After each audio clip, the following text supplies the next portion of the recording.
ప్రవేశించేటప్పుడు స్వామి యొక్క అవతార వైభవాల్ని, ఆయన యొక్క చరిత్ర, ఆయన భక్తుల్ని ఆదుకున్నటువంటి గాథలను మనసులో స్మరణ చేస్తూ పరమభక్తితో వెళ్ళి నిలబడవలసి ఉంటుంది అని అంతర్లీనంగా ఈ శ్లోకం మనకి ప్రబోధం చేస్తూ ఉంది.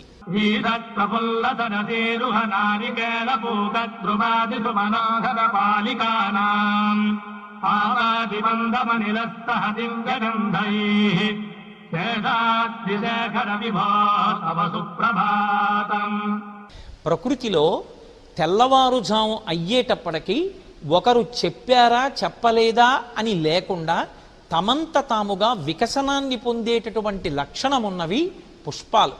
అందున ఆ మలయమారుతం ప్రభాత వేళలో వీస్తూ ఉండగా కొబ్బరి, పోక మొదలైనటువంటి వృక్షములకు సంబంధించినటువంటి పుష్పములు అరవిరిసి ఉన్నాయి. ఈషత్ప్రఫుల్ల సరసీరుహనారికేళ పూగద్రుమాది సుమనోహర పాలికానాం. ఆ మలయమారుతం వీస్తూ వస్తున్నప్పుడు ఈ వికసించినటువంటి పుష్పముల మీదుగా గాలి వస్తూ ఉంటే ఆ పుష్ప సౌరభాన్ని మోసుకొని వస్తోంది. ఈ ప్రభాత వేళలో ఆ విచ్చుకుంటున్నటువంటి పువ్వుల మించి వస్తున్నటువంటి గాలి తీయని వాసనతో, సౌరభంతో ఎంత ఆహ్లాదకరంగా ఉందో. తెల్లవారుతోందనడానికి ఇది ఒక గొప్ప సూచన కదా. స్వామి, నీకు శుభోదయమగు.